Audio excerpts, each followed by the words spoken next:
یکی از اساسی ترین مشکلاتی که داری تا بتونی با خدا ارتباط برقرار بکنی موضوع ذهنه.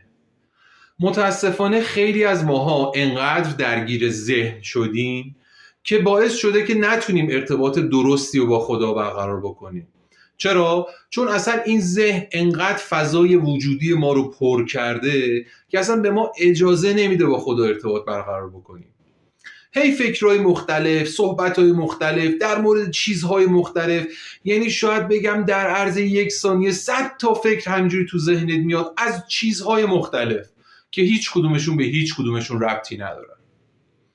خب ما برای اینکه بخوایم این ذهن رو تحت کنترل بگیریم و یا به عبارتی بتونیم روش سوار بشیم، باید یه سری از نکات رو متوجه بشیم تا بتونیم به این ذهن غلبه بکنیم. واقعیتش اینه که خدا ذهن رو بی دلیل نیافریده. ذهن کارکردهایی داره، کارکردهای بسیار مهمی هم داره. به خاطر همین بعضیا که توی حالا فضای مختلف و یا جلسه های آموزشی و جاهای مختلف میگن که آقا ذهن رو باید ساکت کنی، کلا باید بندازیش دور، اینها اشتباه میکنن. واقعیتش اینه که خدا بی دلیل هیچی رو نیافریده. ذهن یه سری ابزارهایی رو در اختیار تو قرار میده که تو به واسطه اونها میتونی تو این دنیا زندگی بکنی. ببین، کلمه کند ذهن رو شنیدی حتما، یعنی فردی که یه مقدار ذهنش ضعیفه. خب چرا میگن کند ذهن؟ این یعنی که ذهن یه ابزاریه که به درد میخوره و اگر نباشه تو دوچار چالش میشی. بخاطر همین در یه چنین مواقعی بهت میگن کند ذهن. پس یعنی ذهن یه ابزار به درد بخوری هم هست، اما ما نتونستیم ازش درست استفاده بکنیم و همین ترمز ارتباط ما با خدا شده. حالا میخوایم یاد بگیریم که چطوری با ذهن برخورد بکنیم، چطوری کنترلش بکنیم و چطوری ازش درست استفاده بکنیم. راهکارهاشو میخوام بهتون بگم. دوستان، من توی ویدیوهام اصلا تمایلی ندارم که خیلی در مورد مسائل علمی و یا مثلا اصطلاحات عجیب غریب بگم. علتش هم اینه که احساس میکنم اینها زیاد کاربرد ندارن. اینها بیشتر در جهت اینن که بخوام به شما بگم که آقا من بلدم. اما من میخوام به شما یه سری از مسائل رو بگم که شما بتونی توی زندگیت ارتباطت رو با خدا بهتر بکنی. این مهمه. یعنی اینکه شما به فکر بکنی من چیزی بلدم به هیچ دردی نمیخوره، ولی اگر شما یاد بگیری که چطوری با ذهن برخورد بکنی و یاد بگیری که چطوری با خدا ارتباط مؤثر برقرار بکنی، این به درد شما میخوره و شما رو نجات میده. ببینید دوستان، ذهن کارکرد اصلی و اساسیش بحث بقاست. یعنی چی؟ یعنی سرما و گرما، بحث امرار معاش، بحث دفاع از خود، همه اینها کارکردهای ذهنه. شما حساب بکن یک فردی داره به حریم شما تجاوز میکنه. خب شما باید با ابزار ذهن در مقابل اون فرد دفاع بکنی. مگه میشه شما ذهن نداشته باشی اون وقت بفهمی گرسنه‌ای یا تشنه‌ای یا نه سیری؟ خب اینها کارکردهای ذهنه. ذهنه که به شما میگه گرمته یا سردته. اگر ذهن وجود نداشته باشه توی اینها دوچار چالش میشی. پس عملا ذهن یک ابزار پرکاربرد و به درد بخوره. یکی از چیزهای دیگه ای که ذهن برای ما داره اینه که ذهن تفسیر میکنه همه چی رو. مگه میشه شما خیلی از موارد و اتفاقها رو توی زندگی تفسیر نکنی؟ اگر تفسیرشون نکنی که اصلا نمیتونی بفهمی اون قضایا رو، درک درستی نسبت بهشون داشته باشی. ذهن یکی از کارکرداش اینه که از یک جریان رو از ابعاد مختلف بررسی میکنه. بعد هی به تو هینت های مختلفی رو میده، هی اشاره های مختلفی رو میکنه که آقا خب این قضیه این شکلیه، از اون جهت اون شکلیه، از این جهت این شکلیه. اینا کارکردهای ذهنه و باید ازشون استفاده کرد. لزوما حقیقت رو به تو نمیگه ها، حقیقت نیست، فقط داره یک جریان رو از جنبه‌های مختلف نگاه میکنه، مجموعه درست و غلط. یعنی فکرهای زیادی رو برای تو ایجاد میکنه در مورد یک موضوع از جنبه‌های مختلف. توش همه چی هست، هم درست هست، هم غلط هست، هم خنثی هست.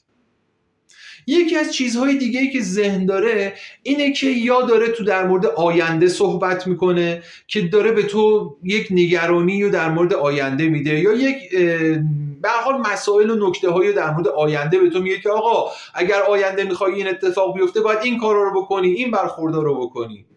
یا داره در مورد گذشته صحبت میکنه که توی گذشته این اتفاقا برای تو افتاده، درس بگیری ازشون، باشون برخورد درست داشته باشی. و یا توی حال هم که داره با تو صحبت میکنه در مورد جنبه‌های مختلف یک موضوع با تو صحبت میکنه که همشون لزوما درست نیستن، حرف‌ها و مسائل و مباحث مختلفیه.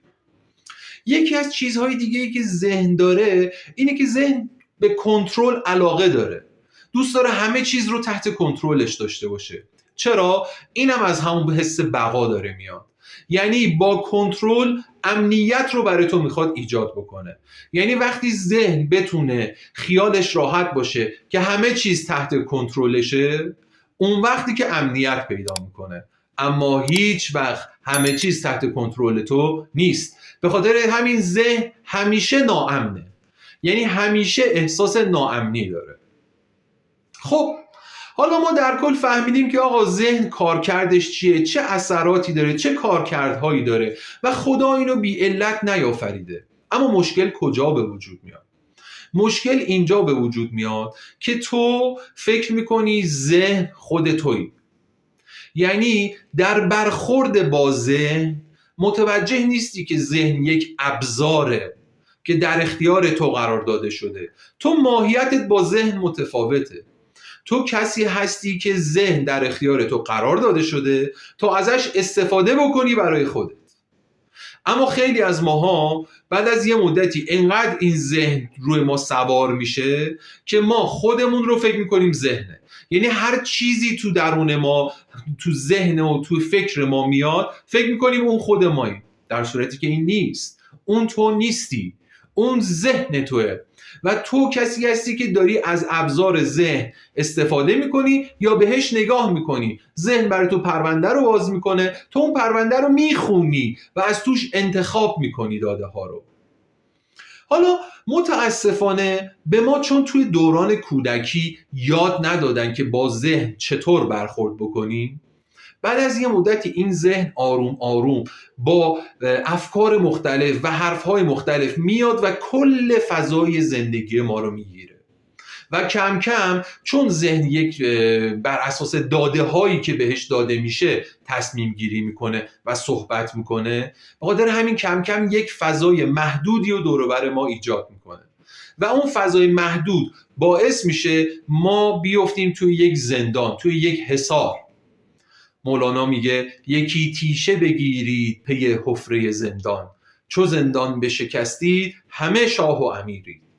یعنی ما باید بعد از این مدتی یاد بگیریم که این ذهن رو تحت کنترل قرار بدیم و خودمون رو از فضای ذهن بیاریم بیرون و اون بیرون با قضیه درست برخورد بکنیم و سوار بر ذهن بشیم و ازش مثل یک اسب استفاده کنیم. یعنی از این اسب استفاده بکنی هر جا که بخوای بتونی بری. اما اگر این ذهن یا این اسب چموش باشه، بعد از یه مدتی حتما شما رو میزنه زمین. پس باید آگاه باشیم نسبت به اینکه ما با ذهن متفاوتیم و به هیچ اجازه ندیم تو تمام عرصه ها وارد زندگی ما بشه. یکی از روش هایی که به ما یاد دادن در مورد برخورد با ذهن اینه که آقا شما مراقبه کن. یعنی مراقبه های مختلف رو میارن توی زندگی ما قرار میدن که ما برای لحظاتی ذهن رو پس بزنیم. خب این خیلی خوبه، اما متاسفانه ای داره. متاسفانهش اینه که خب شما فرض بگیری الان نشستی یه گوشه‌ای ساکت آروم و یه ساعت مراقبه کردی و خودت رو از ذهن فاصله دادی، اومدی عقب. مراقبه تموم میشه، برمیگردی تو روال زندگی. وقتی برگشتی تو روال زندگی دوباره ذهن حجمه هاشو وارد میکنه و میاد توی جریان زندگی تو. دوباره روز از نو، روزی از نو. یعنی این مراقبه رو هی باید انجام بدی و هی بعد از این مدتی دوباره ذهن میاد. این یک فرایندیه که توی خیلی از ماها ایجاد شده. علتش اینه که ما یاد نگرفتیم ریشه‌ای با ذهن برخورد بکنیم. دوستان این مراقبه کردن چیز خوبیه، کمک میکنه ما از ذهن فاصله بگیریم و ذهنمون رو ببینیم و خودمون رو ببینیم، بدونیم که آقا ما جدای از ذهن هستیم. اما برای اینکه ما بتونیم بر ذهنمون سوار شیم، باید خودمون رو با ابزارهایی تقویت کنیم، قدرتمند کنیم که برای خیلی از مسائلمون نریم سراغ ذهن. چرا؟ چون ذهن لزوماً به تو داده های درستی نمیده. نکته اینجاستش که شما برای اینکه بخوای روی ذهنت کنترل پیدا بکنی، باید متوجه این بشی که ذهن پاسخ همه چیز نیست و تو در مقابله با ذهن باید یه سری ابزارهایی داشته باشی که اون ابزارها تو رو قدرتمند میکنه. مهمترین و اصلی ترین و اساسی ترین چیزی که به تو کمک میکنه تو روی ذهنت کنترل داشته باشی، اون ایمان به خداست. یعنی چی؟ یعنی شما اگر متوجه بشی که یک خدایی هست که کنترل همه چیز دستشه و تو رو مثل موم تو دستش گرفته و داره ابعاد مختلف زندگی تو رو تنظیم میکنه، اون وقت دیگه خیلی از مسائل و مباحثی که ذهن میاره جلوی پای تو رو پس میزنی، دیگه اصلا بهشون توجه نمی کنی. مثلا ذهن به تو داره میگه که آقا من آخر ماه باید اجاره خونه بدم، چی کار بکنم؟ هی میشینی فکر میکنه، هی صحبت میکنه، برم سراغ این کار، برم سراغ اون کار، اینجا رو چی کار بکنم، اگر اون اومد اینو گفت چی بگم، اگر این اومد گفت چی بگم. هی این ابعاد مختلف میاد، یهو میبینی روز 24 ساعت تو ذهن پر کرده. اما تو اگر به خدا ایمان داشته باشی، بدونی هیچ برگی بدون اذن خدا نمیفته و روزی رسون خداست، دیگه در قضیه رو میبندی. ذهن تو هر چی به تو بگه تو میگی ساکت شو. یه خدایی هست که کنترل ماجرا دستشه و اون به من روزیمو میرسونه و پول اجارم به من خواهد رسید. تموم، دیگه درشو میبندی، دیگه اجازه نمیدی ذهن دوباره بیاد سراغ تو. یا اینکه ذهن تو میاد در مورد مثلا میگم ابعاد دیگه زندگی تو، در مورد ارتباطات تو با تو صحبت میکنه. فلانی فلان حرفو زد، فلانی به من ظلم کرد، من مظلوم واقع شدم، من اینجا آسیب دیدم، من ضربه خوردم. در همین موقع یهویی ایمان به خدا میاد وسط، به تو میگه خدایی هست که اون خودش عدالت رو برقرار میکنه، اون خدا محافظ منه، اگر کسی به من ظلم کرد چوبشو میخوره و من لزوما شکست نمیخورم. چرا؟ چون خداست که من رو پیروز میکنه و خداست که من رو شکست میده. وقتی این بیاد دیگه ذهن تو ساکت میشه، ذهن تو میره عقب. تو این وادی کم کم شما از مراقبه هم استفاده بکنی که یه مقدار بین خودت و ذهن فاصله بندازی، مؤثره، میتونه تاثیرگذار باشه. اما اگر فقط بری سراغ مراقبه و این بخشی که تو به واسطه ایمان به خدا، به واسطه توجه به خدا به تو داده میشه تا تو بتونی قدرتمند باشی و در مقابل ذهنت غلبه پیدا بکنی رو نداشته باشی، حتما در مقابل ذهن شکست میخوری. چون ذهن کار کردش اینه که هی بیاد توی وجود تو. بعضیا فکر میکنن ذهن رو باید ساکت بکنن، اما ذهن هیچ وقت ساکت نمیشه. میدونید چرا؟ چون کارش اینه که در مقابل تمام اتفاقها و ماجراهای این بیرون با تو صحبت بکنه و ابعاد مختلف رو بگه. اصلا نمیشه ذهن ساکت باشه، اما تو میتونی به ذهن توجه نکنی. بعد از یه مدتی که توجه نکنی، اون دیگه میره عقب و هر موقع تو بهش نیاز داشتی صداشو میاری جلو، میگه خب حالا آیه ذهن تو چی میخوای بگی؟ صحبتشو میکنه، مرسی ممنون، برو عقب. دیگه تصمیم رو خودت میگیری. اما این لازمش اینه که تو خودت رو قدرتمند کنی به سلاحی که اون سلاح رو بهش میگن ایمان به خدا. تو اگر ایمان به خدا داشته باشی، حتما میتونی ذهنت رو کنترل بکنی.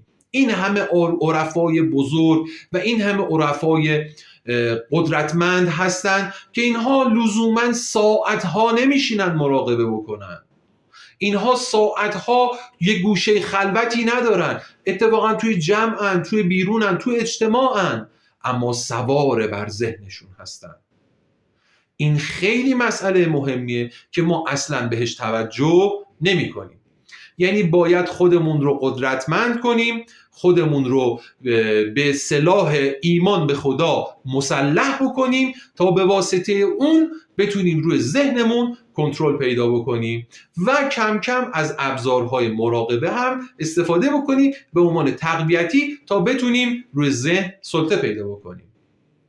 دوست دارم به این قضیه خوب توجه بکنید. خیلی از افراد هستن که فکر میکنن با مراقبه میتونن این قضیه رو حل بکنن. دوستان، این قضیه با مراقبه حل نمیشه. این قضیه با ایمان به خدا حل میشه و ایمان به خداست که تو رو از این جریان عبور میده. این خیلی حائز اهمیته. دوست دارم توی کامنت ها در مورد روش برخوردتون با ذهن و اینکه ایمان به خدا چقدر تونسته به شما کمک بکنه تا ذهنتون رو کنترل بکنید برام بنویسید. آرزوی موفقیت دارم براتون. یا حق.